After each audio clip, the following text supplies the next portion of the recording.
Oke, selamat pagi semua. Pagi ini kita rencananya mau belajar karena kemarin kan kita udah sama-sama ya, apa itu data science. Kita sama-sama belajar kembali apa itu data science kan, yaitu ilmu untuk bisa menggunakan statistika, ilmu programming, ilmu matematika, dan algoritma untuk bisa me mengek apa, bukan memanipulasi data, menggunakan data, mengekstraksi data untuk bisa menghasilkan informasi yang berguna atau membuat prediksi atau analisis atau bahkan robot, kita bikin robot juga bisa. Nah, itulah data science salah satu pengertiannya dan kita salah satu syaratnya untuk bisa menguasai data science itu ya kita harus bisa programming di Python. Kemarin ternyata masih ada yang belum terlalu, belum terlalu jauh Python-nya ya. Kira-kira 30% di grup sih udah lumayan jago, tapi tentunya belajar itu bagusnya itu kita mengulang-ulang. Walaupun mungkin sudah ada yang ikut kemarin ada sertifikasi Python, tapi pasti biasanya pada lupa lagi gitu. Jadi bagusnya itu emang kita latihan lagi, latihan kembali. Ya itu Python, hari ini kita belajar Python, tapi selain itu gue juga pengen kita pengenalan pada SQL. Kenapa SQL penting? Karena kita kan biasanya mengambil data, itu kita dari database kan, dari gudang data. Nah, biasanya kalau data itu ya disimpan bentuknya ke dalam database SQL. Jadi ya makanya kita harus bisa juga untuk, memahami, nggak harus benar-benar menguasai, tapi setidaknya bisa ini tertulis ya, memilah, mengkombinasi, dan memproses data. Seenggaknya bisa dikit lah untuk SQL. Jadi silahkan kalian yang pakai HP, silahkan buka Google Chrome-nya, yang pakai tapi sambil buka Zoom ya gimana kalau di HP?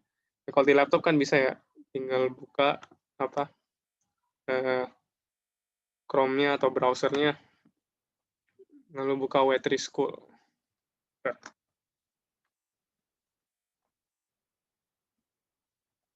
Buka W3 School untuk Python, kita belajar kita, pelatihan. Atau kita review aja deh, bentar.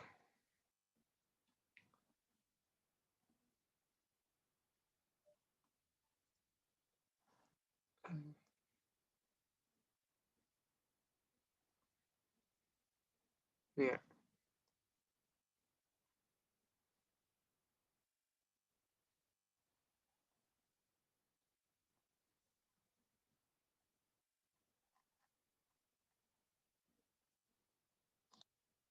Sebelum kalian buka itu deh, sebelum kalian buka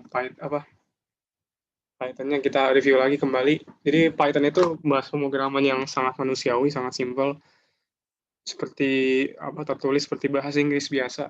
Kalau misalnya kita mau menghasilkan sebuah output yang tulisannya hello world, ya tinggal tulis saja print hello world. Lalu kalau mau menambahkan komentar tinggal menggunakan tanda pagar atau hashtag. Lalu ketika ingin membuat sebuah fungsi, entah itu fungsi if atau fungsi jika maka atau for loop atau while loop, kita harus pakai namanya indentation, artinya harus ada spasi di bawahnya gitu untuk menunjukkan, atau kalau nggak harus ada spasi sih, bisa satu baris yang sama tapi harus ada spasi yang panjang segini untuk menunjukkan bahwa ada perintah di dalam fungsi jika makan ya misalnya. Ini ada perintah untuk menghasilkan output print ini 9 lebih besar daripada 2 jika kondisi if-nya terpenuhi. Habis itu, oh ya, kalau misalnya dia kayak gini dia bakal error.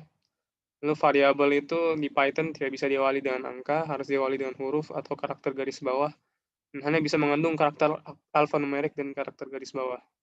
Lalu di Python variabelnya itu harus, kalau dia case sensitif, maksudnya itu dia nggak untuk, kalau misalnya ada yang huruf besar itu bahkan berbeda.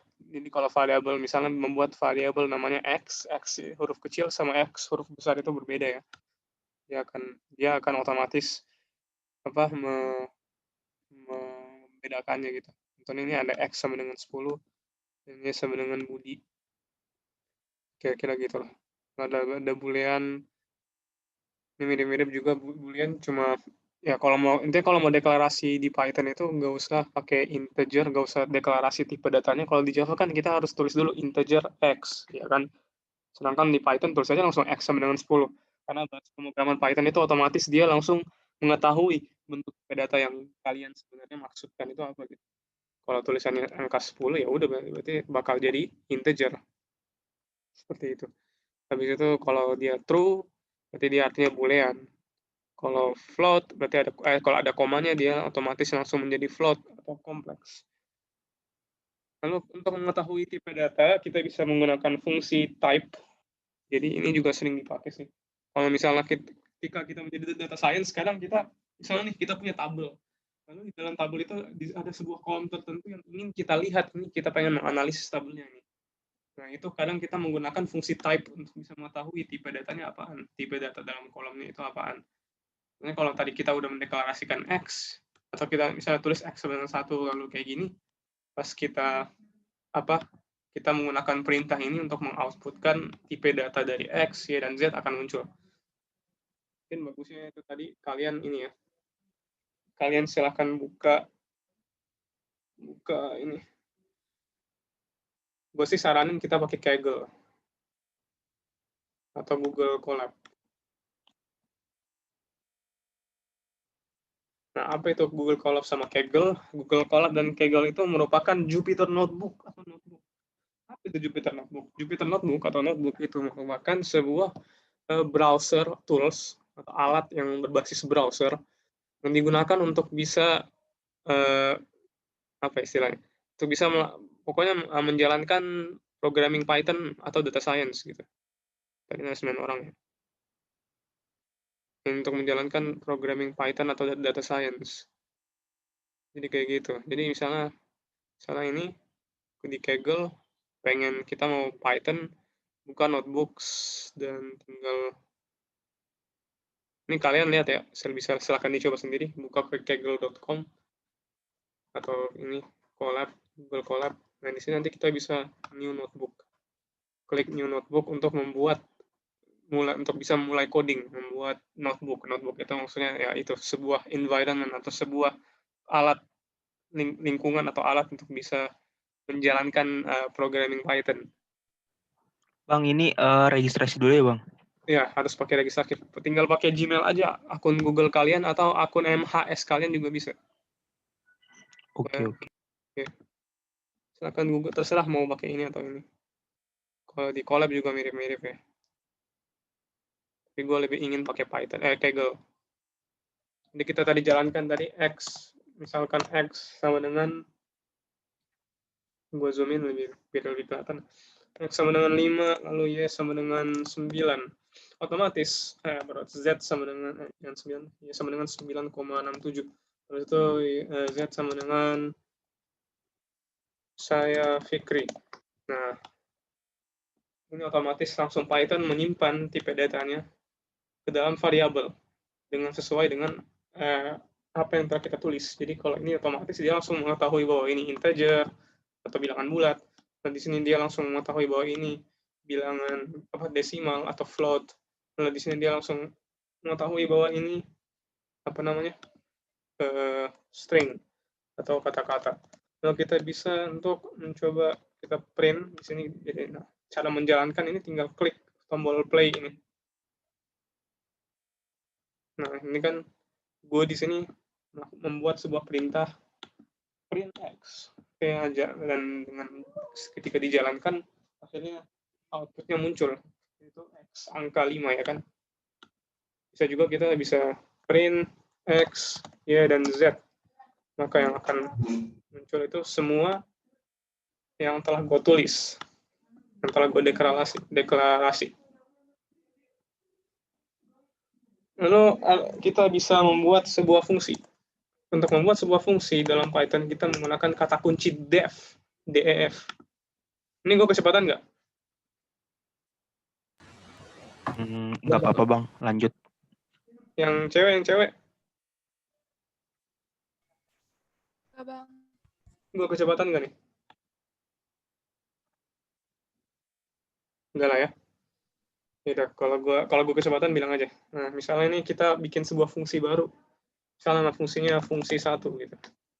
Gue pernah menjelaskan di dalam programming itu sebenarnya programming itu intinya kita memberikan perintah kepada komputer kan. Kita memberikan perintah kepada komputer dalam bentuk fungsi-fungsi dan ya deklarasi dan sebagainya gitu. Deklarasi dan fungsi dan juga perintah. Nah, ini contohnya perintahnya itu disuruh untuk mengoutputkan X, Y, dan Z kan. Nah, kalau misalnya kita membuat fungsi gunanya apa ya? Fungsi itu artinya kita ingin apa namanya kayak dalam fungsi matematika aja gitu. F dalam kurung X ya kan. Itu kan kita ingin menjalankan sebuah operasi dengan syarat-syarat tertentu. Jadi kalau misalnya kita bikin aplikasi, dia nggak bisa jangan langsung perintah ini perintah itu, tapi kita harus membuat sebuah kondisi di mana ya kayak gitu. Ketika misalnya aplikasinya berjalan, maka fungsi ini yang akan muncul sehingga nanti outputnya segini gini gini kayak gitu. Outputnya dengan syarat kayak gitu, dengan syarat sekian sekian kayak gitu. Kalau dalam data science kita cuma menjalankan fungsi di mana biar datanya bisa lebih jelas. Nah, ini misalnya gue bikin sebuah fungsi namanya fungsi 1, pakai kata kunci def ya kan. Itu gue langsung aja fungsi 1. Ini dia dianggap error ya, soalnya nggak ada isinya. Nah, kalau kita mau masukkan isinya ya kita harus enter. Dan ketika kita enter, dia langsung ada ini tadi yang gue bilang, ada indentation atau indentasi. Ada pengspasian. Menunjukkan bahwa di dalam fungsi itu ada sebuah perintah. Ini perintahnya. Misalnya perintahnya nggak ada nih. Sorry. Dulu bisa pakai tanda kurung. Nah ya. Misalnya, nah ini ketika kita membuat fungsi harus ada tanda ini ya. Ini menunjukkan bahwa ini sebuah fungsi.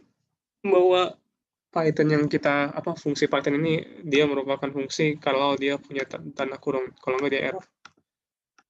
Kayak gini. Nah, kalau misalnya kita ingin masukin perintah print X, Y, Z ini ke dalam fungsi, ya tinggal kita copy, masukin ke dalam fungsinya. Nah, ya. Dan fungsi itu harus dipanggil. Kalau kita nggak panggil, nggak bakal muncul. Kan? Kalau gua jalankan, gua eksekusi codingannya, dia nggak bakal muncul isi dari fungsi ini. Jadi makanya harus dipanggil fungsi biar kayak manggil orang aja gitu, kayak manggil ya Fikri ya gitu. Akhirnya gue merespon. Nah, biar fungsinya jalan ya harus dipanggil dengan manggil namanya aja kayak gitu.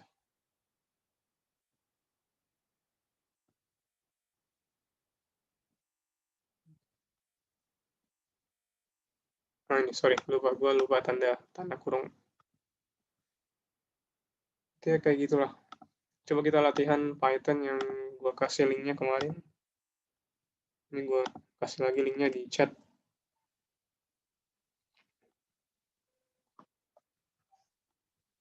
Oke.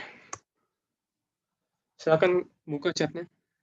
Coba kasih link untuk latihan Python.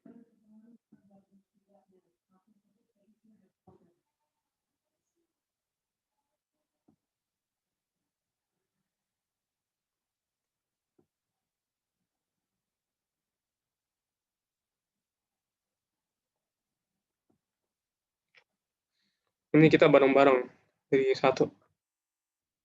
Udah buka semuanya? Biar kita langsung bisa praktik. Ada yang belum buka? Sudah, Bang.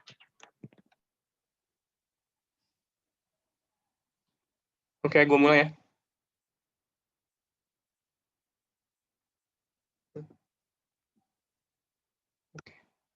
Oke, gue mulai. Jadi ini kita sama-sama buka, yang dari HP juga bisa buka. Jadi nggak usah sambil ngelihat Zoom-nya, tinggal lihat ininya aja, website-nya aja. Yang dari HP, langsung kita sama-sama isi gitu. Nah, ini kan yang diminta apa bagian yang kurang. Ya udah, ini kan dia cuma minta ini kan hello world, ini perintah print untuk output. Ya udah, Benar, lanjut lagi. Nah, ini kalau misalnya ini ada error katanya, errornya di mana? Di mana kira-kira? Ya, artinya ini kan fungsi harus berada di dalam ini kan, harus berada di dalam apa? Titik dua ini. Makanya dia ini perlu ditambahin spasi. Oops, ini lupa spasinya. Spasi atau bagusnya sih spasinya lebih dari satu ya. Ada pakai tab aja gitu. Nah, ya pakai spasi lebih banyak. Gitu ya. Lalu bagaimana caranya kalau menunjukkan komen tadi gue bilang ya, pakai tanda pagar. Itu bagaimana kalau misalnya komennya lebih dari satu baris? Kalau lebih dari satu baris, tinggal pakai tanda pagarnya banyak. Kalau nggak salah, ya enggak. Pakai tanda apostrof, sorry. Tanda apostrof, tiga tanda apostrof. Jadi gini caranya kalau mau bikin banyak banyak baris. Lalu kalau misalnya kita disuruh untuk membuat variabel kayak tadi X, di sini disuruh minta bikin variabel nama mobil. Lalu tulis aja, bikin variabel nama mobil. Lalu nama brandnya ya itu, dia meminta tipe data string kan ini. Karena lihat ada dua tanda kutip ini di ujung-ujung, berarti ya udah tulis nama mobilnya. Ini variabel car name, tulis dengan isi dari nilainya bernilai Volvo string kata-kata. Lalu masukkan X dengan isinya 50. Udah tulisannya X, isinya 50. Itu kita di sini mendeklarasi ya. Kita mendeklarasi ada sebuah variabel X isinya 50. Situ di sini kalau misalnya bikin sebuah operasi ya di sini ya. Jadi kita bikin variabel itu kita operasikan kita lakukan operasi matematika. Ini gampang, tinggal X. Ini kira-kira berapa nih? 5 ya. Jadi X sama dengan 5 dan Y sama dengan 10. Lalu ini tinggal masukin tanda plus. Ini bisa kayak gini. Printnya itu kita bisa juga cara kedua, yaitu kita membuat variabel baru yang namanya Z, ya kan? Z sama dengan X plus Y, bisa juga gitu. Lalu di sini kita ganti print Z. Bisa juga kayak gitu. Oke, lanjut. Kayak gini kan gue bilang, Z sama dengan X plus Y, lalu print Z. Seperti tadi yang gue jelasin. Oke, coba kita hilangkan karakter yang tidak diperlukan. Ingat, karena tadi Python kita sudah bahas bahwa untuk variabel Python itu dia tidak boleh diawali dengan angka, harus diawali dengan huruf atau karakter garis bawah underscore. Harus diawali dengan huruf atau karakter yang garis bawah. Lalu variabel hanya bisa mengandung karakter alfanumerik kan. Jadi di sini kita lihat ternyata ada angka nih. Jadi ini salah, harus kita hilangkan angkanya. Masih ada lagi yang kurang. Tidak boleh ada harus ada alfanumerik. Nggak boleh ada. Paling kalau mau ada tanda lain, nggak boleh ada tanda dolar atau persen atau hashtag tanda pagar.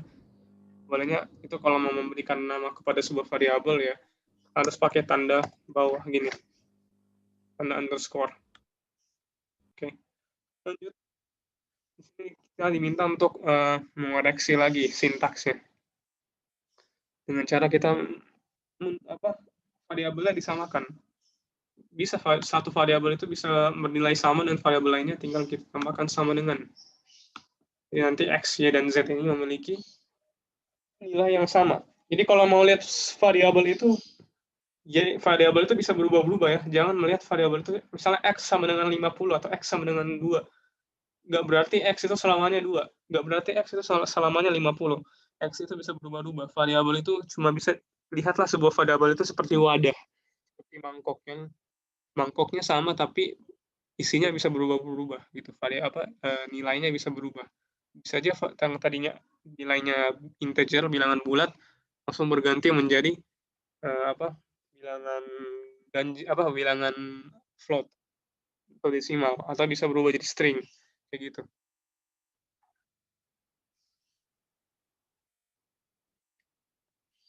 Nah, di sini kita diminta untuk mengoreksi lagi. Nah, di sini kan dia membuat sebuah fungsi namanya myfunc. Di sini kan ada kata kunci def, berarti di sini dia membuat fungsi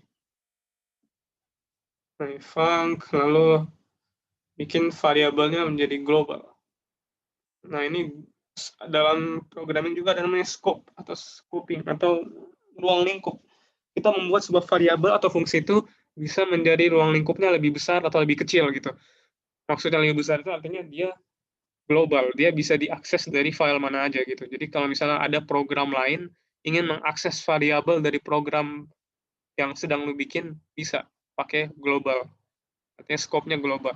Tapi kalau hanya variabel tersebut hanya ingin diakses di dalam file Python itu sendiri, ya berarti jangan dijadikan global, tapi dijadikan private. Jadi kan kayak ketik private gitu. Tapi karena ini global, kita mintanya global. Oke, lanjut. Nah, tipe data. Nah, ini kan misalnya X, berarti ini tipe datanya apa? Ini kan bilangan bulat, berarti ini tipe datanya integer ya, int. Habis itu kalau misalnya hello world, ini berarti apa? Tipe datanya. Ada yang tahu? String ya, str atau string. Str tulis. Lanjut untuk contoh tipe data X. Kalau ini apa?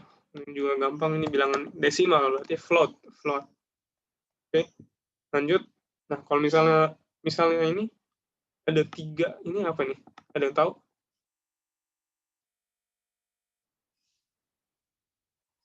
Ini kalau di Java atau di bahasa pemrograman lain namanya List ya, nggak salah ya.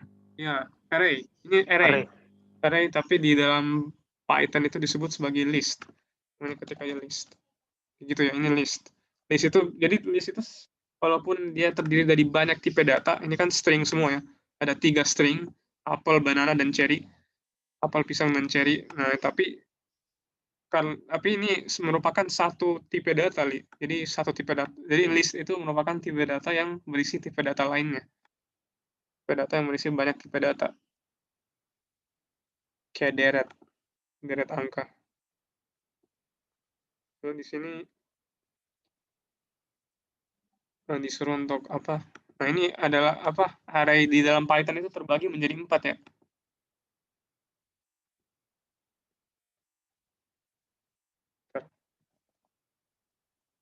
Ada list, ada tuple, ada set, dan dictionary.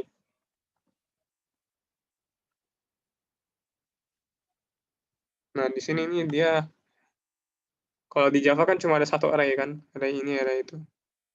Di JavaScript mungkin ada 2, nah, tapi di Python ada 4. Makanya Python itu sangat penting. Nah, ini tuple ya. Python itu sangat cocok untuk data science karena dia sudah menyiapkan berbagai tipe array. Nggak cuma list doang, nggak cuma satu deretan angka, tapi ada tuple, ada set, dan dictionary. Ini struktur data nih, menstrukturkan data. Nah, ini kalau perbedaannya, list merupakan tipe data berurut yang anggotanya dapat berasal dari berbagai tipe data. Cara membuatnya diawali dengan diakhiri dengan tanda kurung siku. Kayak gini. Daftar ini kan. Ini juga masuk dalam kategori struktur data. Lalu tuple yang barusan tadi kita kerjain merupakan sama seperti string dan list, tapi merupakan anggota tipe data berurut. Jadi list itu tadi berurut, anggotanya berasal dari berbagai tipe data, dan diawali dengan tanda kurung siku. Kalau tuple berurut, cara membuatnya menggunakan kurung biasa atau tanda kurung. Lalu ada set, kalau set itu dibikin dengan kurung ini ya, kurung awal. Mana perbedaannya? Enggak.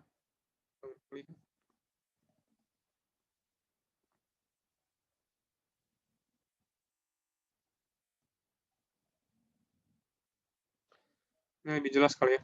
Di situ berurut bisa diubah dan boleh ada duplikat. Misalnya apel ada 2 nih. Ada 2 apel bisa. Tuples itu berurut tapi tidak bisa diubah dan boleh juga ada duplikat.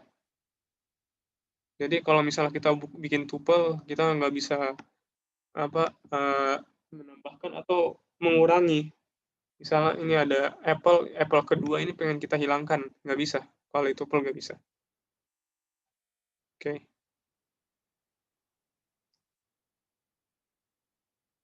Set itu untuk menyimpan untuk menyimpan berbagai data dalam satu variabel sama kayak list dan ini, tapi perbedaannya itu dia tidak berurut dan juga tidak bisa diubah,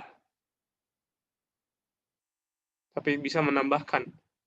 Kalau tadi tuples itu nggak bisa ditambahkan, nggak bisa dikurangi, misalnya apelnya gitu, dan tidak boleh ada duplikat, harus semua bernilai berbeda. Dan terakhir dictionary. Nah, dictionary itu kalau misalnya kita mau bikin ada syarat, ada misalnya ya itu apelnya dari toko, misalnya toko Happy Fresh, apel dari toko Alfamidi, apel dari toko kayak gitu. Kita kalau misalnya ingin membuat berbagai data yang kita masukin itu dia memiliki sebuah metadata, atau dia memiliki sebuah syarat atau kayak tempat lahir, tempat pokoknya pengen menambahkan di sebuah deskripsi tambahan gitu. Atau bisa juga dengan angka. Misalnya kita bikin dictionary, ini misalnya kita ganti dengan X isinya 50. Kalau model ini kita ganti dengan Y isinya 25. Kayak gitu kita menambahkan nilai ke dalam data gitu, data digunanya dictionary. Dia itu tidak berurut, bisa diubah, katanya bisa ditambahkan dan dikurangi. Ini model brand dan year-nya bisa ditambah dan dikurangi, tapi tidak boleh ada duplikat kayak gitu ya. Jadi kalau ini apa nih?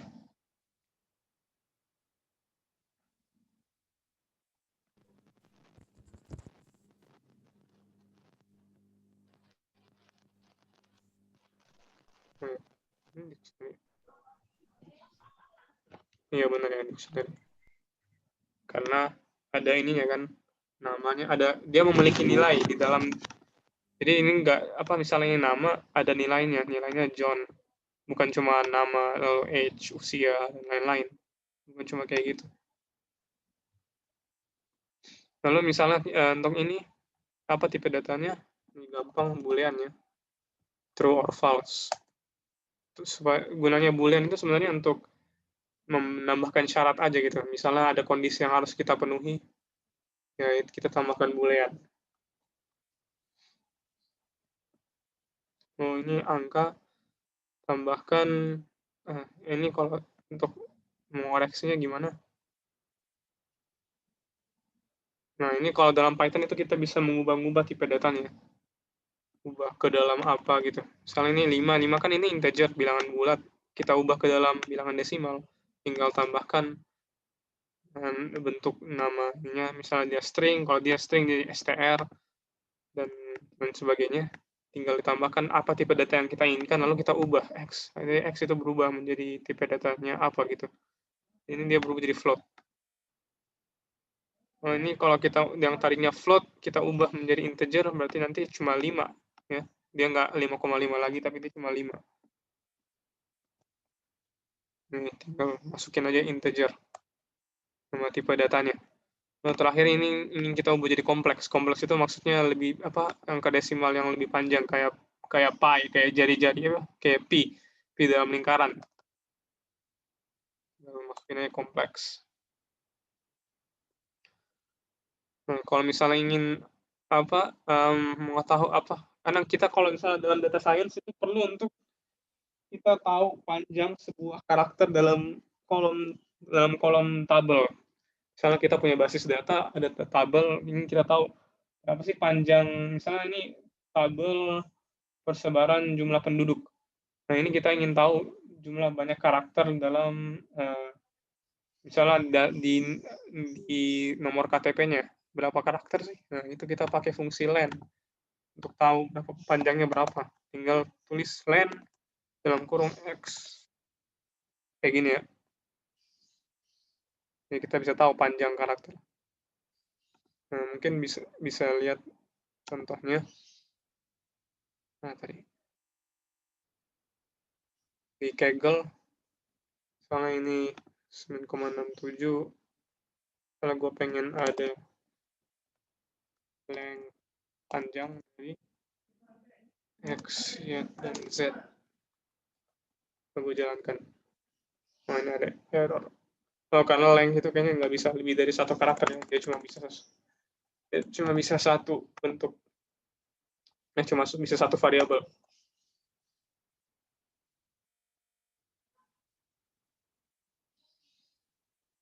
Udah benar kan ya? Sintaks.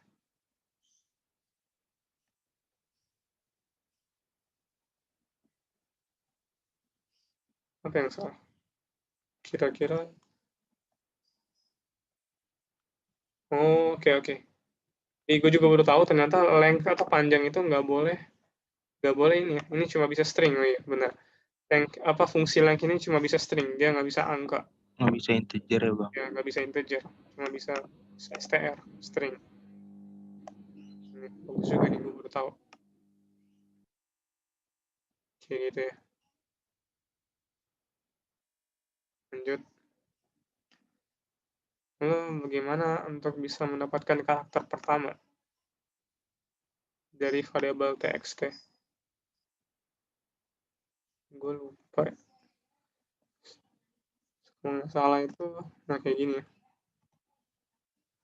Nah, tadi itu kita perlu tahu bahwa string itu termasuk dari struktur data ya. String itu sebenarnya sebuah list. String itu merupakan tipe data yang lebih dari satu variabel, satu ya. Jadi string itu sebenarnya kumpulan dari char. Tahu char? CHAR. Char itu merupakan tipe variabel atau data yang bentuknya itu bukan angka, karakter lah. Karakter entah itu huruf, angka, atau simbol, persen, tanda kutip, tanda seru, kayak gitu. Itu masuknya ke dalam char. Dan ketika kita membuat string, kita mendeklarasi string, sebenarnya itu string itu merupakan kumpulan dari char atau sebuah list dari char, sebuah array dari char, kayak gitu. Karena dia merupakan sebuah array dari char, maka kita harus membuat dia seakan-akan sebuah list atau array. Dimana kalau array itu kan kalau kita ingin tahu angka pertamanya, misalnya kita membuat list di sini. Kan ini kan elemen list pertama, ini elemen list kedua, ini elemen list pertama, ini elemen list kedua, ini ketiga, keempat, ya kan? Nah kan kalau misalnya disuruh untuk munculkanlah elemen list pertama, nah kita harus melihatnya itu sebagai 0, indeksnya 0 gitu, nomornya 0. Jadi programmer itu tidak menghitung dari nomor dari 1, 2, 3, 4, tapi menghitungnya dari 0 kayak petugas Pertamina. 0, 1, 2, 3, 4, 5 kayak gitu. Jadi ini jawabannya txt 0.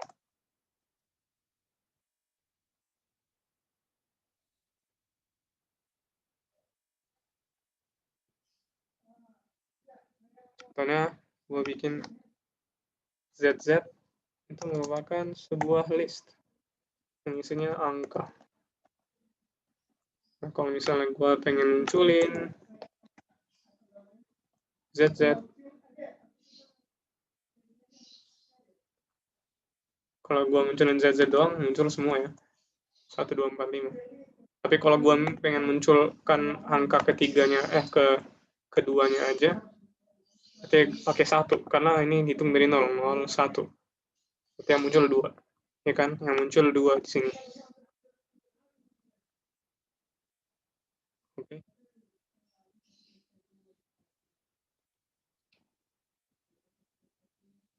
Contoh ini teks. Dia mintanya 2 sampai 4. Gimana? Coba tulis jawaban kalian di chat.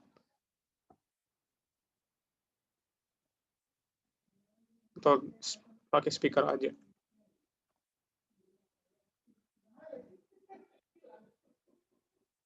Nah ya, itu Absol udah bisa.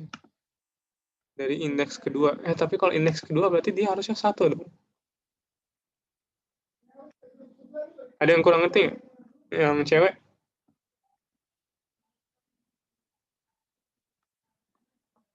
Kayak gini ya, kan kita maunya angka keberapa sampai keberapa gitu.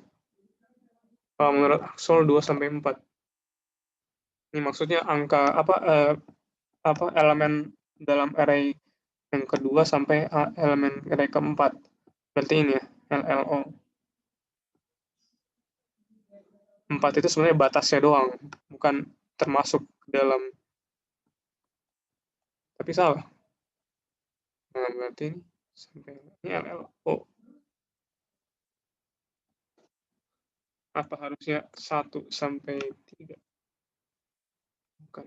Sampai 4. Bukan juga.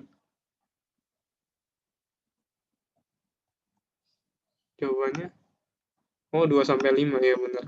Benar Arsyad ya 2 sampai 5. LLO ya, LL itu ke elemen ketiga ya. Ya maksudnya indeks kedua itu elemen ketiga. Karena ini kan indeks 0. H itu indeks 0, E itu indeks 1, L itu indeks kedua, L yang kedua itu L berikutnya itu L indeks ketiga, ini indeks keempat. Jadi dia minta sampai LLO-nya aja. 5 itu cuma sebagai batas. Kayak gitu.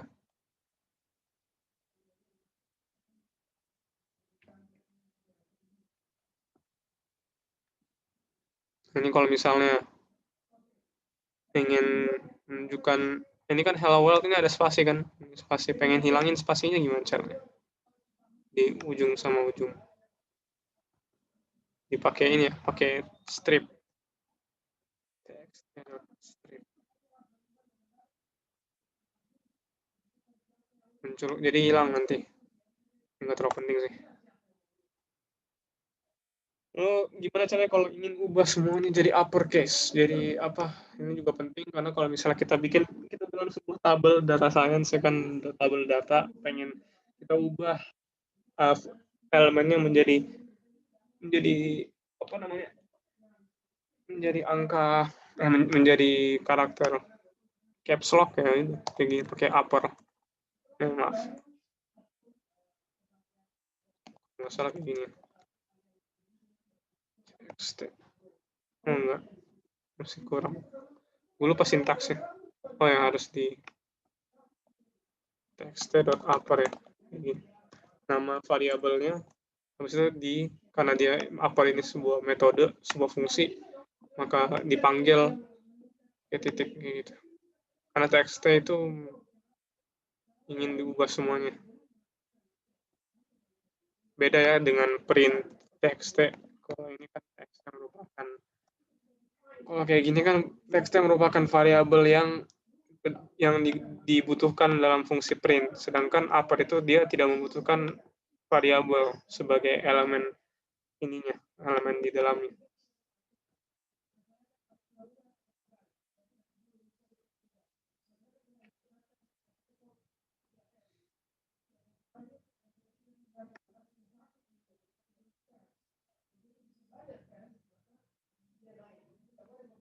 Oke.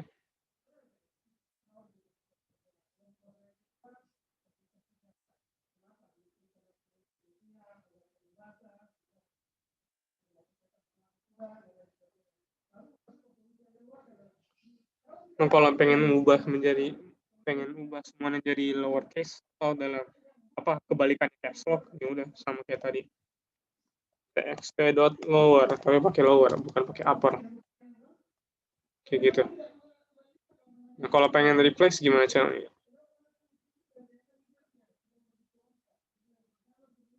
Karena bisa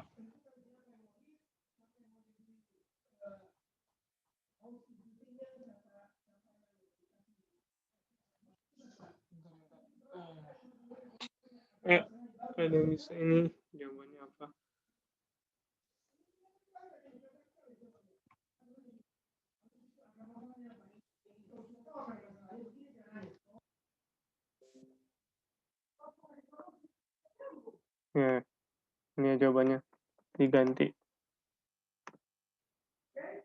nanti ini kita nggak bisa langsung tulis H doang, kita harus pakai tanda kutip.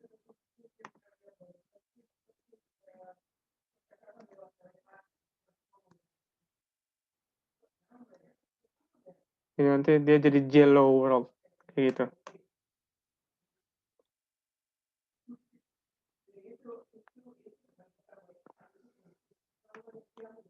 Lalu kalau misalnya apa kita nggak tahu nih, ini isinya apa nih? Misalnya kita apa membuat variabel tapi nggak tahu bentuk ininya, bentuk tipe datanya sebagai apa. Ya kita pakai kurawal.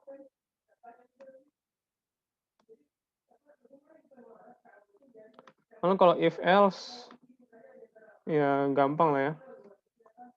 Ini dong.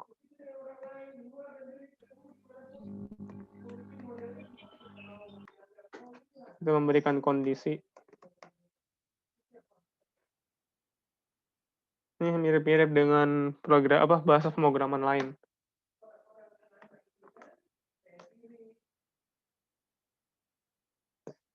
Coba kita lebih ke latihan yang lebih contoh yang lebih enak. Setelah membuat program menjumlahkan dua bilangan. Dan dia disuruh untuk meminta input dari pengguna. Nanti bikin dulu variabel input 1 dan input kedua. Gak apa-apa, langsung gue copy aja semua.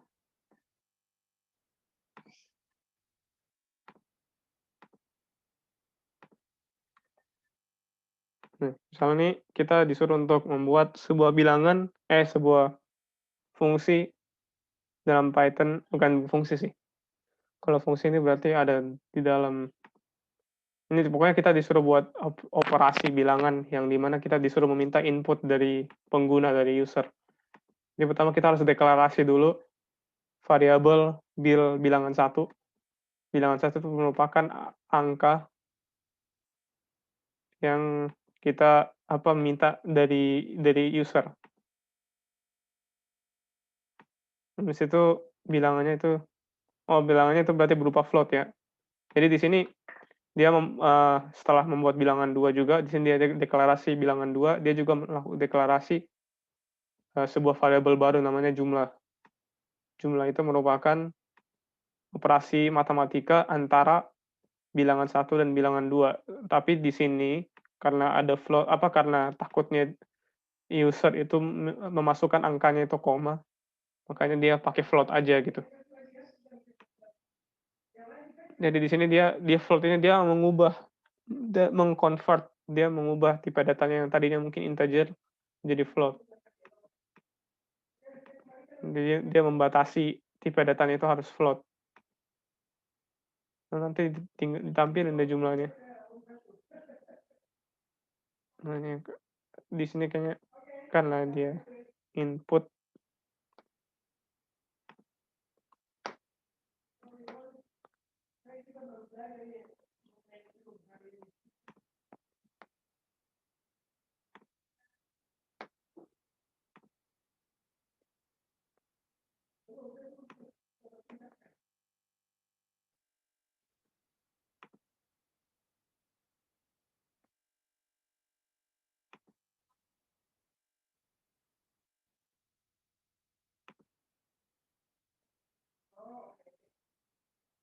oh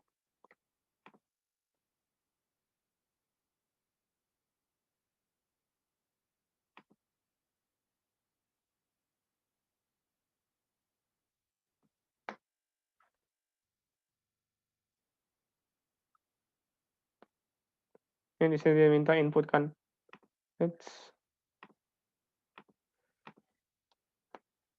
Nah, kalau dalam fungsi ini dia meminta input, misalnya ini angka, bilangan pertama 4, bilangan kedua 5. Ya udah, yang dijumlahkan. Dan di sini kita pakai kurawal, itu maksudnya untuk bilangan 1. Ini yang bilangan kedua. Kalau kita pakai fungsi namanya format untuk menunjukin konteksnya gitu. Ini ada bilangan 1 untuk 0, bilangan 2 untuk 1, dan 2 itu adalah jumlah. Kayak gitu. Kalau misalnya ini kita ingin masukin ke dalam sebuah fungsi ya, ini harus kita bikin fungsi namanya penjumlahan, lalu kita bikin kayak gini. Artinya ini berada di dalam penjumlahan. Dan lalu kalau kita jalankan,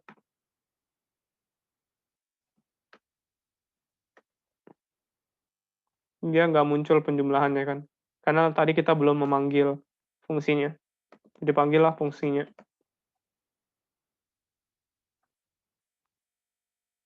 Kan kayak gini.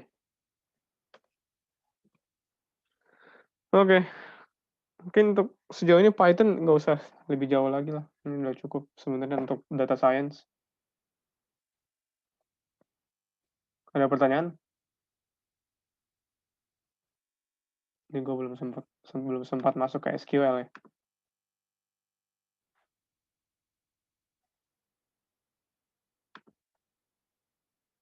Sejauh ini ada pertanyaan nggak? Ada yang kurang ngerti?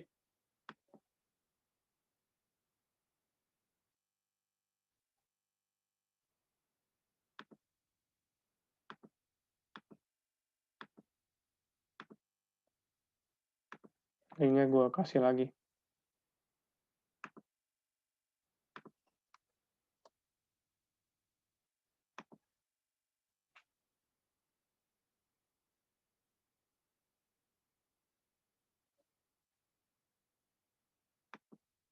Halo, cek. Oi bang, Ada yang mau nanya lagi? Atau mau gue kasih latihan? masih belum ngerti yang 6P bang. 6i. Yang mana? Oh, 6pi. Iya. Oh, ya. Ya, jadi dalam Python kan kita ada ini ya. Kita belajar Python itu harus mengerti tools-nya kan. Mana tadi? Tadi kita ada pakai tools, ada pandas, ada numpy, itu untuk pembersihan data kan. Salah satu step dalam data science kan yang pertama apa? Pengambilan data kan, pengambilan data mentah. Obtain, kita perlu mencari data. Yang kedua itu kita harus pre-processing data atau mempersiapkan data. Yang ketiga itu kita menganalisis. Yang keempat itu modeling, lalu yang kelima itu mengkomunikasikan. Datanya itu harus bisa dibikin ke dalam visualisasi yang bagus. Nah, tools-tools yang paling umum untuk data science, itu tadi ada 3. NumPy, Pandas, sama Matplotlib. NumPy itu untuk operasi bilangan matematika, biar dia lebih sederhana, lebih mudah. Lalu Pandas itu untuk data analisis, untuk pembersihan dan dibikin kayak SQL. Lalu Matplotlib itu untuk dijadikan dibikin visualisasinya. Kayak gitu. NumPy, Numerical Python, merupakan tools atau library Python yang berfokus pada operasi scientific, operasi untuk kayak ilmuwan kayak gitu. Contohnya kita membuat list pada Python, A sama dengan 1, 2, 3, B sama dengan 4, 5, 6. Ini ada 2 data ya, 2 data set. Ada 2 data nih, tabel yang 1 baris doang. 1 kolom doang. Satu baris, 1 kolom. Akhirnya kayak gini. Lalu kita pengen menggabungkan atau menambahkan kalau misalnya A plus B itu kan ini bergabung ya. Datasetnya bergabung 1, 2, 3, 4, 5, 6.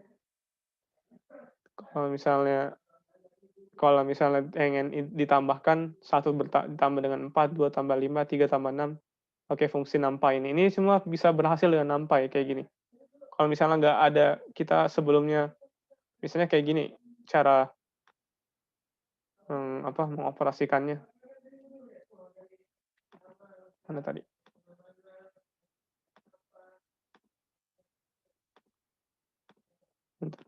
Oh, ya. Misalnya itu kita di atasnya itu udah tulis import numpy. Sehingga numpy itu udah bisa berjalan kayak gitu. Misalnya di sini gue bikin sebuah dataset baru yang namanya Z. Habis itu ada lagi X.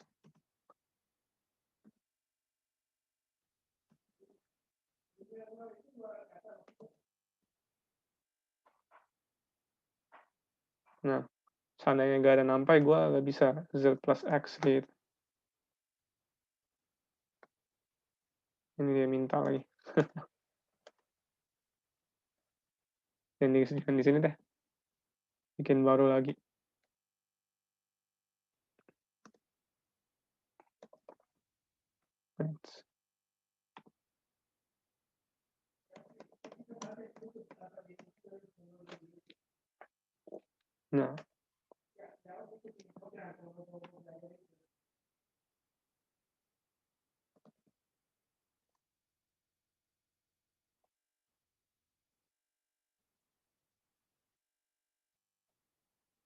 Nah, yang bisa bergabung kan.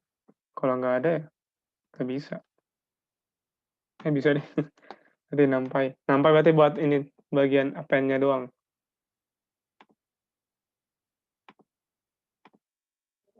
Nah, ini kalau kita pengen nambahin secara langsung, kayak nambahin matriks, kayak penjumlahan matriks, harus pakai numpy.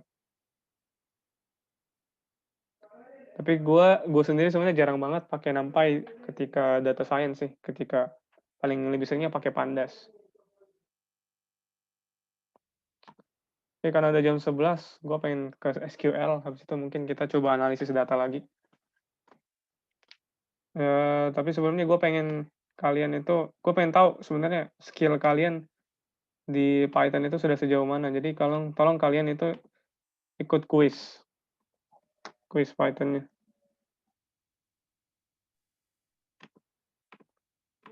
Ini kalau nggak salah gue udah bagiin di chat kan.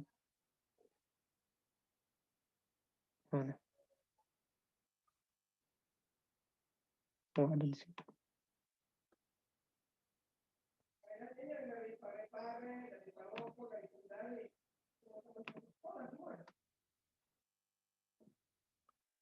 Coba dalam 5 menit ingin tahu berapa skor kalian.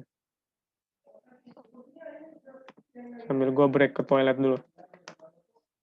Nah itu Python quiz. Coba kalian yang semua di sini, tolong kalian selesaikan kuisnya dalam 5 menit.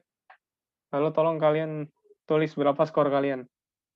Jadi gue bisa melihat skill kalian untuk Python sebenarnya sejauh mana. Oke, gue tinggal Bang. Sip. Yang ini, yang cewek itu Hana, Ica, jangan lupa Paramita, Zahwa. Oke, Bang.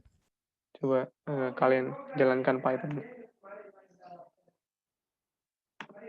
Oke, gue tinggalin 6 menit lah.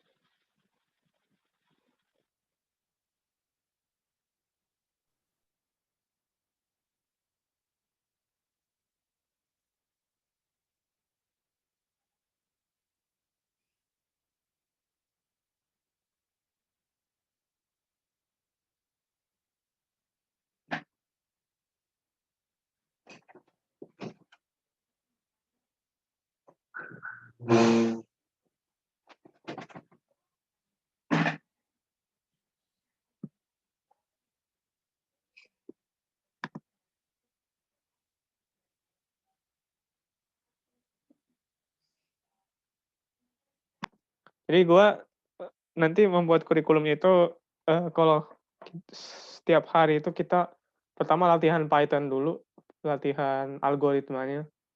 Kita coba untuk menyelesaikan soal-soal yang cukup sulit, bukan cuma kayak tadi. Yang tadi gue share juga sih, bagusnya.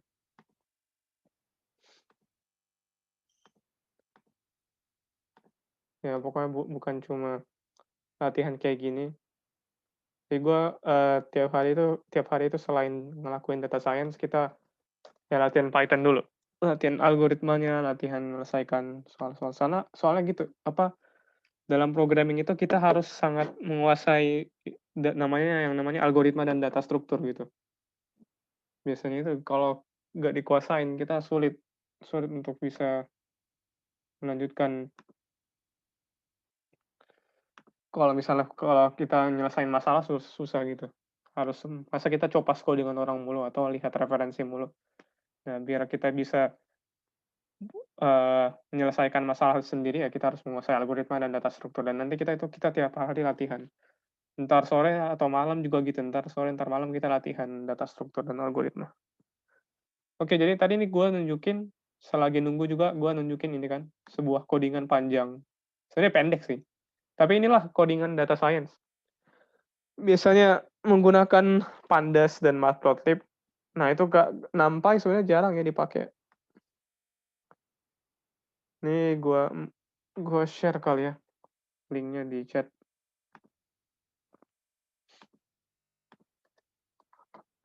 Udah ya. Ini merupakan demo bagaimana codingan data science menggunakan Python. Yang pertama itu kita harus melakukan import untuk semua tools yang dibutuhkan, yaitu pandas tadi. Lalu kita ubah jadi PD biar singkat, biar tiap kali kita memanggil tools pandas ini, kita memanggil library pandas itu kita tinggal pakai PD aja, tulis PD titik gitu. Lalu matplotlib ini sebuah library untuk visualisasi biar muncul grafiknya kayak gimana. Lalu SciPy untuk ya dia kayak NumPy tapi dia juga bisa untuk kita menerapkan algoritma, contohnya regresi linear dan lain-lain kayak gitu. Nah, di sini dia mendeklarasi array atau tapi tidak mendeklarasi data full-nya, data CSV-nya. So, biasanya ini bentuknya bisa CSV, bisa Excel, bisa SQL. Ini datanya. Ini datanya. Ini merupakan kalau ini kolom ada 1, 2, 3, 4, 5, ada 5 kolom dan ada sekian baris, panjang banget. Ya nggak panjang banget sih, ini masih kecil menurut gue sih. Nanti itu kita akan berurusan dengan data-data yang lebih gede lagi. Ini masih kecil sebenarnya. Ini ada 5 kolom dan sekian baris. Nah, ini datanya. Tapi dideklarasikan ke dalam sebuah satu variabel namanya full health data. Deklarasi dulu. Jadi ini masuk ke dalam step pertama kan. Kita harus mengobtain datanya. Kita harus mendapatkan datasetnya. Lalu dideklarasikan. Lalu step kedua ada yang masih ingat? Apa? Coba ketik di chat step kedua.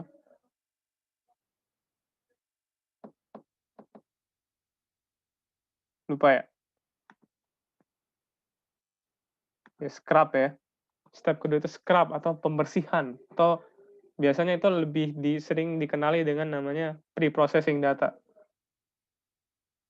Jadi kita harus membersihkan datanya sesuai. Kita harus lihat dulu datanya. Lalu,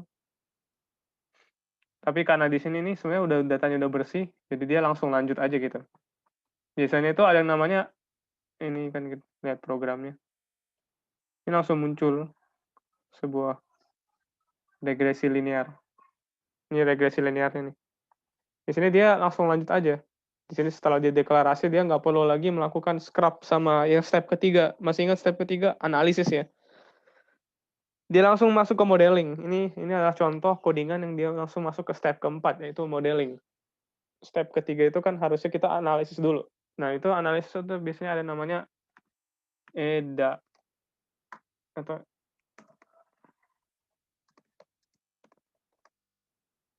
Nah, misalnya ada namanya EDA atau Exploratory Data Analysis. Merupakan bagian dari proses data science. EDA menjadi sangat penting melakukan. Jadi ini maksudnya kita menyesuaikan data yang kita punya menjadi lebih bersih dan kita analisis lagi. Jadi kan gue kemarin menyebutkan bahwa step kedua sama step ketiga itu sering kita ulang ya. Biasanya kita nggak langsung lanjut ke step keempat, yaitu modeling, yaitu membuat model machine learning-nya. Di sini kan kita langsung membuat kan dia langsung coding, ini coding machine learning-nya gitu. Dia langsung mengcoding prediksi datanya, dia langsung menarik garis.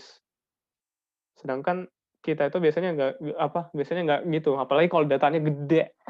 Kalau datanya gede itu pasti kita harus ngelakuin exploratory data analysis. Sehingga nanti kita ulang lagi. Jadi setelah kita eksplorasi datanya, kita analisis datanya, ternyata masih ada yang perlu dibersihkan. Ternyata kita harus membersihkan lagi kolomnya. Biasanya itu kolom dan baris itu disebut fitur ya. Makanya tadi ada sebutan future engineering. Maksudnya itu rekayasa fitur gitu ya. Rekayasa baris dan kolom biar dinormalisasi atau dibersihkan atau bahkan dihilangkan gitu. Misalnya gitu, dihilangkan karena kita nggak membutuhkan. Misalnya ada tambahan nih, misalnya ada ini ya, atau hours of sleep ini ya, jumlah waktu tidur. Ini kan ini bentuknya 5 kolom ya. Ini kolom kelima jumlah waktu tidur. Ini misalnya 8 jam, 7,5 jam. Nah, misalnya ini kita nggak butuh sebenarnya data ini. Maka dari itu kita harus hilangkan. Kita cut datanya dari kolom. Kita hilangkan satu kolom seluruhnya. Nah, itu namanya future engineering. Rekayasa fitur, rekayasa datanya gitu. Kita ubah sesuai dengan keinginan kita. Tapi di sini kan kita nggak perlu, di codingan ini kita nggak perlu, langsung aja dia di sini setelah melakukan deklarasi kan,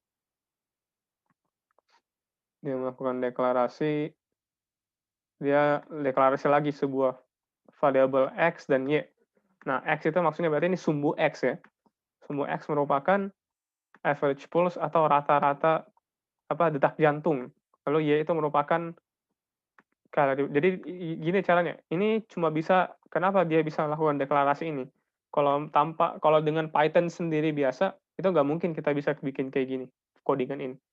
Codingan ini bisa muncul karena kita sudah memasukkan dia ke dalam fungsi pandas kan. Jadi ini data ini kan datanya gede kan. Dia bukan cuma satu angka doang, tapi ini berjutaan, enggak, ribuan angka atau ratusan angka ini. Merupakan ini ada banyak angka. Nah, makanya tanpa ada library pandas ini, itu nggak mungkin bisa terjadi. Makanya kita bisa membuat deklarasi variabel seperti ini hanya untuk kolom tertentu dari satu dataset yang gede karena adanya pandas PD ini. Kalau nggak ada, kita harus coding lagi dari awal tools pandasnya. Dan itu panjang banget. Makanya paling enak itu kita langsung pakai aja toolsnya. Kita nggak usah coding lagi dari awal, kurang kerjaan gitu. Kayak gitu. Lalu ya, ini ada, kita bisa lihat di sini juga ada header dan sep. Ini maksudnya header, nggak usah pakai header. Jadi ketika datanya itu nggak usah ada header kan, masih ingat kan header dan footer kayak di Word. Itu nggak usah pakai header lah. Headernya itu pakai 0 spasi. Nggak usah pakai 1, 2. Kalau 1, 2 kan dia artinya kayak kepala kolomnya itu ada spasinya kan, ada kayak jarak. Itu nggak perlu. Lalu sep itu maksudnya separation. Itu di separate di ini dengan koma gitu, bukan dengan sebuah garis. Di separate itu apa sih presentasinya lagi? Dibagi-bagi lah, dipisahkan dengan koma maksudnya. Kalau dia deklarasi X itu merupakan sumbu X yang hanya mengambil kolom rata-rata detak jantung, dan Y itu merupakan sumbu Y yang hanya mengambil kolom pembakaran kalori. Nah, di sini sebenarnya bisa aja kita lakukan future engineering, kita hilangkan elemen-elemen lain kan, kayak hours of sleep sama hours of work, karena kita nggak perlu di sini. Tapi ya nggak apa-apa. Akhirnya, setelah dia mendeklarasikan untuk sumbu X dan sumbu Y, nah karena regresi linear itu butuh butuh 5 variabel ini. Standar error ini sebenarnya statistika. Kalau kalian udah belajar statistika pasti ngerti. Karena di regresi linear itu kita butuh, ini termasuk rumusnya aja gitu. Nanti kita bisa lebih mengerti ntar sore apa ntar malam gue jelasin Nih, ya guys. Tapi nggak apa-apa, ini gua copy aja. Kalau kalian mau baca-baca sendiri. Ini ya, linknya. Ingin baca-baca tentang konsep regresi linear. Kita menarik garis, ya kan? Ini sebenarnya apa rumus matematika sederhana nih, SMA yang biasa. Ya, sama dengan MX plus B. Kalau ini nggak tahu kenapa pakai ini sebenarnya sama aja dengan Y sama dengan MX plus B. Masih ingat ini pelajaran matematika apa? Ini SMA kelas 2 kalau nggak salah. Yang merupakan apa? Ini rumus slope, kemiringan ya kan? Kemiringan garis. Masih ingat kan ini? Ya sama dengan MX plus B. Ingat. Ya, ini kemiringan garis ya. Ingat. Dan ya. Dan karena itu kita harus apa? Mendeklarasikan dulu sebuah variabel-variabel yang dibutuhkan gitu. Ada slope, itu kemiringan, intercept, itu yang apa plus B-nya itu kan, plus B, MX, sama dengan MX plus B, plus B-nya itu intercept gitu. Lalu RP ini gue lupa ini buat apa lagi, sama standar deviasi, standar error. Nah pokoknya ini untuk pakai ini kita harus menggunakan, ini bawaan lah. Lalu kita membuat sebuah fungsi baru namanya myfunc atau myfunction maksudnya, yang mengambil x, variabel x. Variabel x ini dimasukin ke dalam sini gitu. Lalu hasilnya itu apa? Output dari fungsi ini merupakan slope ya ini. Ya slope dikali x plus b ya ini. Ini m itu slope x kan ya sama dengan mx plus b kan. Jadi ini slope itu m dikali x ditambah dengan y intercept atau b. Maksudnya intercept itu ini kan panjang ini ke garis gitu. Kalau mx itu kemiringannya, panjang b itu maksudnya panjang dari sumbu x apa sumbu ya lupa gue. Pokoknya ini punya panjang kayak jarak ke titik ininya, titik kemiringannya. Kayak gitu. Akhirnya kita bikin lagi, deklarasi lagi. Kita ini modeling kan. Ini kan step keempat ya, modeling. Kita membuat model matematikanya. Membuat model AI-nya, machine learning-nya gitu. Dengan kita deklarasi namanya my model yang merupakan ini fungsi bawaan juga merupakan list di dalam map. Ini merupakan list yang memapping my function dengan parameter x, dengan variabel x. Akhirnya munculin deh my model. Sama ini juga bawaan ini harus apa ini karena ini kan munculin ya my modelnya. Nah, ini gimana caranya biar bisa jadi grafik kayak gini di Python ya itu harus pakai library kedua ini, matplotlib untuk visualisasi data. Yang step kelima. Ini step kelima berarti. Visualisasi data. Kita kita plotting datanya. Kita sebarkan ke dalam bentuk grafik. Ya pakai fungsi ini plt.scatter, plt.plot, plt.ylimit, ada limitnya kan. Ini kan bawaan semua. Kalau kita harus bikin sumbu x-nya, sumbu x-nya itu merupakan rata-rata detak jantung dan sumbu y-nya merupakan pembakaran kalori, lalu diakhiri dengan show, munculin kayak gitu ya. Ini contoh dari menggunakan regresi linear. Nah, kenapa tadi kita perlu belajar SQL? SQL itu merupakan ini kan data kan. Kita biasanya ngambil dari dataset. Nggak mungkin biasanya kalau lu dikasih kerjaan data science langsung dikasih, ya jarang sih. Bisa aja tapi jarang langsung dikasih datanya data.csv-nya gitu. Karena kita harus cari tahu sendiri datanya. Atau kita ekstrak sendiri datanya dari basis dari database-nya. Makanya perlu pakai kita harus mengerti juga ini SQL. Dan SQL sama tadi library kedua, SQL sama Pandas itu mirip. Kemarin tuh gue lihat kemiripan.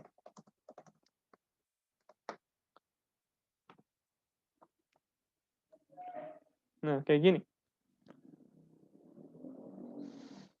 Kalau SQL itu kan kita, di sini ada yang udah belajar basis data belum sih? Mata kuliah basis data, ada yang belum belajar belum? Ada yang belum belajar? Udah semua? Udah bang. Udah semua ya. Gua anggap di sini udah semua ya. Kalau ada angkatan 2020 gue minta maaf, tapi ya silahkan diikutin aja dulu lah. Jadi gini, kalau dalam basis data kan kita pakai ini kan SQL kan. Dan kalau misalnya kalau kita SQL kan biasanya itu fungsi SQL itu gunanya untuk melakukan query atau pemanggilan data, jangan munculin datanya kayak gitu. Munculin tabelnya. Nah, kalau misalnya ingin munculin, misalnya kita punya database tabel namanya tips, ya kan? Ini nama database-nya tips. Dan di dalam tips itu ada kolom total bill, tip, dan smoker. Sama time, sama waktunya, time. Jadi di sini kita mencoba untuk melakukan query total bill, tip, smoker, dan time dari tabel tips dengan limit. Jadi kita nggak mau munculin semua, mau munculin 5 data pertamanya aja. Nah, kalau di Pandas, kalau menggunakan library Pandas, itu kita pakai codingannya gini, di Python. Di dalam tabel tips, ada 3 kolom, berapa sih nih? 4 kolom ini, dan munculin 5 data pertamanya dengan fungsi head. 5, ya ini 5. Biasanya sih otomatis 5 sih, nggak usah ketik lagi panjangnya mau berapa data. Di sini 5 itu udah otomatis. Tapi bisa aja kita mau munculin 10, mau 6, bisa, terserah. Limitnya juga ini. Ini kayak gitu. Ini fungsinya dari SQL. Jadi akhirnya muncullah 4 kolom ini dengan data-data sekian gitu kan. Kenapa perlu ini? Karena kita dari tadi kan ada step ketiga kan, step EDA, exploratory data analysis. Kita pengen mengeksplorasi datanya, kita harus menganalisis datanya. Makanya perlu untuk kita lihat-lihat datanya gitu. Jangan-jangan ada kolom yang tidak kita perlukan di sini. Yang bisa kita lakukan future engineering, kita bisa ngubah-ngubah kolom-kolomnya, fitur-fiturnya gitu. Kayak gitu. Linknya gue kasih ini karena kebanyakan yang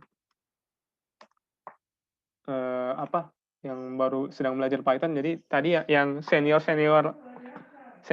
grupnya pada nggak ikut. Jadi sebenarnya ini mereka perlu tahu juga karena gue belum nge-share ke mereka. Tapi gak apa, kita lanjut aja.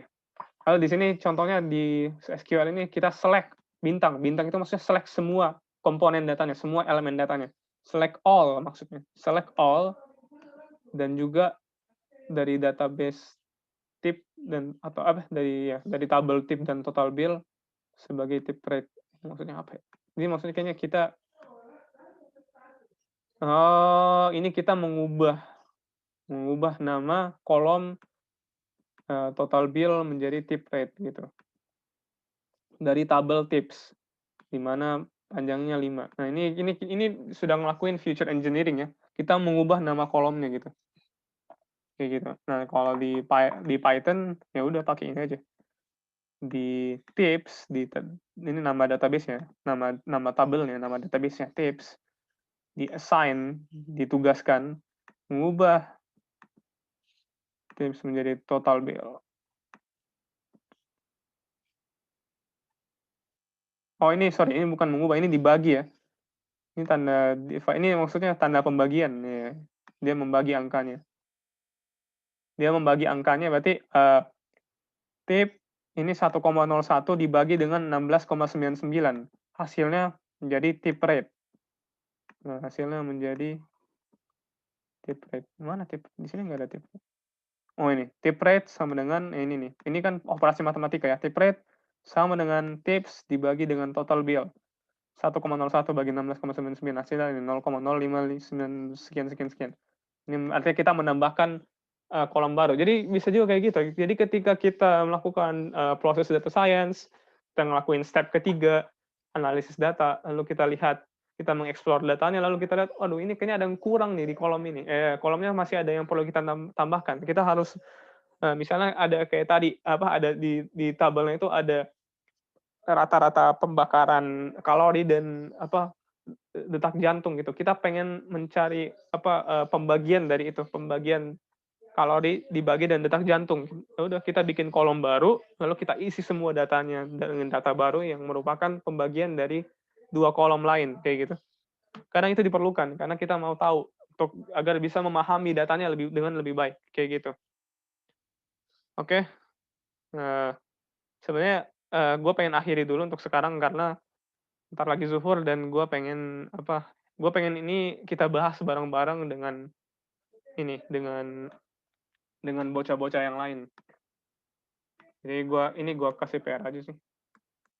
Exercise SQL.